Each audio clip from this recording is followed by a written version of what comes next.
in the story of Virgin Mary, right? When Jesus was born and we read the Bible, in your mind, based on the Bible that you read and you studied, did she say, I was not with anybody, I'm a virgin, I've never been with a man? And then the story came about, meaning what is the sequencing in your ideas? Because yes, a lot of people at that time can claim and say, look, I didn't get pregnant. I'm telling you, I didn't do it. I didn't have sex with anybody. It was a guy that came and I'm pregnant. The question would be, what are the chances of her saying that and her son being Jesus Christ? That's a mathematical question. That's more statistically, the chances of her saying, yeah, I'm telling you, I wasn't with anybody. This is God's work. Like, okay, Mary, you're full of it. You have no idea what you're talking about. And I'm telling you, this is not me. And then boom, 1.1 out of 113 billion people being born, her kid becomes Jesus.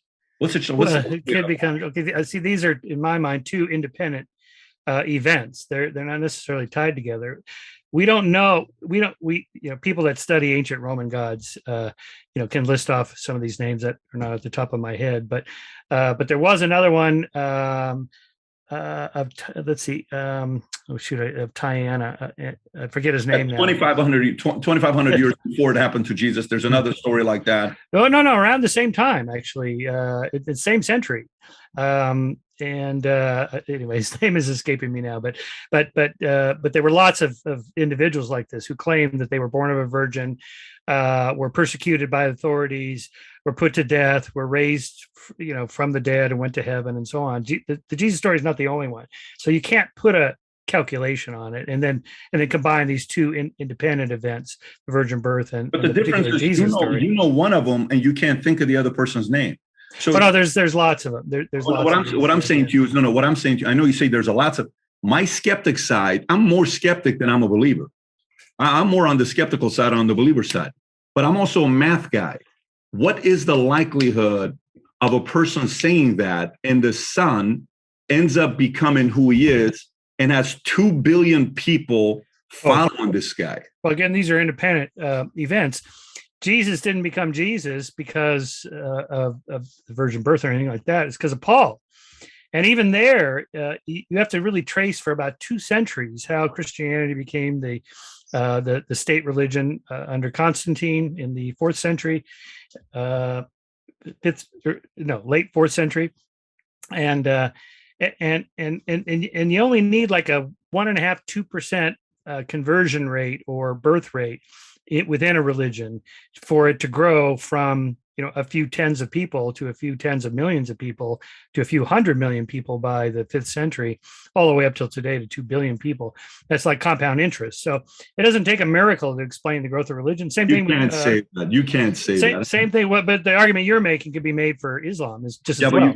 What are the chances that Muhammad in the 7th century and his particular unique story would end up in the 21st century with 1.5 billion followers? No, but that's not what I'm saying. No, that's not what there's two. By the way, if you want to do that math, then we have to go back to Hindu, which I think is 2300 BC, and then Buddhism, that's 2500 BC. How come they're both smaller than Muslim and Christianity? Then the debate becomes, well, then if that's the case, Muslim is creating more momentum than any other religion in the world. So we can have that discussion. I've done that as well, because that's completely separate. Where I'm going with you is the following.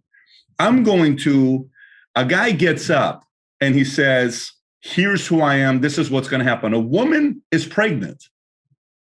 She says, I'm telling you, I didn't hook up with anybody. I'm like, what are you talking about? Of course you're going to claim something like that. You're out of your mind. I'm telling you, this is not, I didn't do anything. I'm a virgin, whatever. I don't know what's going on. This could be something special here. Years later, we find out it's Jesus. And the chances of that to be 2 billion people, you can't say, well, it's that easy. Any religion could do it as long as they grow 1.5%, will be 10 million. Well, but that's the hindsight bias. You're taking the one that won out and ignoring all the other ones that didn't become major. All I'm saying is it's the chances of a virgin mother, and she makes the claim, then the son becomes who she said he was going to become. That's a very it's a little bit spooky, if I can use the word, because even as a skeptic myself, you sit there and say, what are the chances of that? So I'm not going to what Prophet Muhammad said. I'm not going to what anybody else said. I'm specifically using that situation. We don't have any other story like that got as big as this one did. Well, but again, you're picking out with the hindsight bias, you're picking out the one that happened to be successful. You have to look at all the ones that have the same story that didn't become successful. Why didn't they? You see. So that's a question for you, though, not for me. Here it is. I found it. I was looking at my slides here. Apollonius of TYANA. He's a 1st century AD living in Asia Minor. His followers claimed he was the Son of God, that he was able to walk through closed doors, heal the sick, cast out demons, and raised a dead girl back to life. He was accused of witchcraft, sent to Rome before the court, was jailed, but escaped. After he died, his followers claimed he appeared to them and then ascended to heaven. So now this is around the same time as Jesus, and Jesus didn't become a big thing until, again, centuries later. The Gospels themselves were not even written. For the earliest one, Mark, was 40 years after Jesus' death. The others 50, 60, 70, 90 years. And I'll just give you some other examples here. Virgin birth myths. These are deities who were born of a virgin: Dionysus, Perseus, Buddha, Attis, Krishna, Horus, Mercury, Romulus, and Jesus.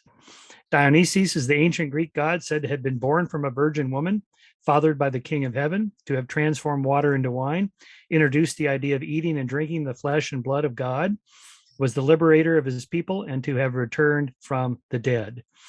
Resurrection myths. The Egyptian god of life, death, and fertility was Osiris. So this is 2400 BCE that appears in the first pyramid text. He was considered to be the giver of life in this world, the redeemer and merciful judge of the dead in the next world.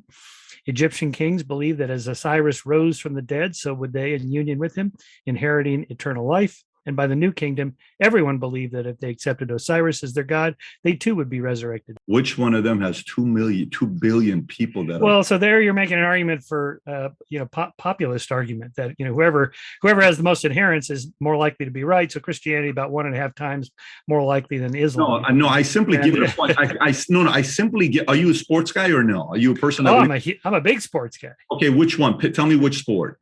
Oh, I follow the NFL and NBA, all the sports. Okay, good. So let's do NBA. Okay, let's do NBA. Who's the greatest basketball player of all time? Well, it's got to be Kareem. So you say Kareem. Okay, good. But I'll go with Michael Jordan too. Okay, but I think you make it interesting if you keep it Kareem, right? Okay, Kareem. Give me your top 5. So let's just say Kareem and Michael are top 2. Who's the other 3? Who's the other? Well, if we're going with current players, because LeBron obviously has to be on the list. Okay, let's put LeBron there as well. So you got 2 more. Okay, LeBron. Yeah. Okay. So, and I guess I would put Magic Johnson. Okay. Well, why? Great player and also charismatic and changed the game. Yep. And probably Larry Bird, just to throw in one white guy. Well, it's good to know you don't discriminate. I respect. Right. So now let's go with that. Now you said Kareem. Tell me why Kareem, because I think Kareem's a very easy argument as the greatest of all time. But what's your argument for Kareem being the greatest of all time? Well, it's good because the top scorer of all time, and also a number of championships, and a true motivated leader of his teams. And he dominated game. College, NBA. Yeah. Revolutionary type of a player. He couldn't be stopped. Consistent. Number of MVPs, things that he did. Okay. So all I'm saying to you is I'm not saying that single event is the reason why Kareem Abdul-Jabbar is a good. You know how they say Michael Jordan's the greatest of all time because he went to 6 championships and he never lost one. I think that's one point. But I don't think that alone is enough of a catalog to call him the greatest of all time, right? So LeBron's been to more championships. Then you have to go to Bill Russell. But to say that your mother was a virgin and you were born and you got 2 billion followers, I think I get a point. I don't know if that says you are the greatest of all time. I think I get the point. I see where you're going with this. Yeah. No, I'm afraid I can't agree with that because I just you don't have to agree with that. That's the point. We just got to give a point there. I think they're independent variables there. Anyway, go ahead. So now let me give you the point for the opposite side. Here's a point for the opposite side. And I'm going to give you a soft one here, just see what you're going to say about this. So many people that are educated, that have degrees, smart folks. You mentioned Paul earlier. Oh, Jesus became big because of Apostle Paul. He was a pretty big skeptic, and he was Saul before he was Paul, right? So he wasn't just a lightweight guy, and he was a true believer later on. Without him, him and Billy Graham probably compete for who baptized the most people. Some say Billy, some say him. It is what it is. What do you say to those who say, Michael, super educated people like C.S. Lewis, who wrote Mere Christianity, Oxford University professor. The guy didn't believe in anything. He wrote the Chronicles of Narnia. Then he flips and he becomes one of the biggest, believers of the religion of Christianity, to the point where any church that baptizes and brings new members on, the first book they read of Cost of Discipleship, the second book they read is Mere Christianity. Why is an educated man like, C.S. Lewis, later on in life, that you're supposed to get smarter? The smarter he got, the more he flipped. Why? And you studied C.S. Lewis. Why? Yes. Well, again, these are in individual cases. Everyone's different. I had mentioned earlier the Language of God, Francis Collins' story, and C.S. Lewis is similar. In fact, Francis Collins cites C.S. Lewis as an example because he was obviously such a smart guy. Frankly, amongst the theologians, that is really serious, super professional theologians, that they don't think C.S. Lewis is all that serious as a theologian, even though they share their beliefs. Not that I'm able to make that assessment, but just for what that's worth. Okay, why? I don't know.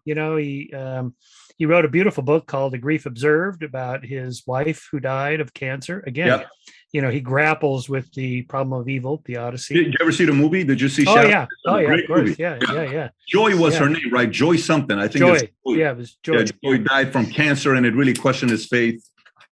Right. Yes. No. It's an incredible. So I think Anthony Hopkins plays C.S. Lewis. He crushed it. Yeah. I mean, and Deborah Winger plays Joy. It's a great film. Yep. Yeah. So there again, I don't fault anybody for wanting or needing or desiring religion or claiming it on some level. For what it's worth, one of the top modern skeptics, Martin Gardner, he was one of the founders of the modern skeptic movement, longtime monthly columnist before me at Scientific American, wrote many books about arguments for and against God. And he himself said, well, I think atheists have better arguments than the theists do for God's existence, but I believe in God. And it was like, what? And he called himself a fideist or a pragmatist.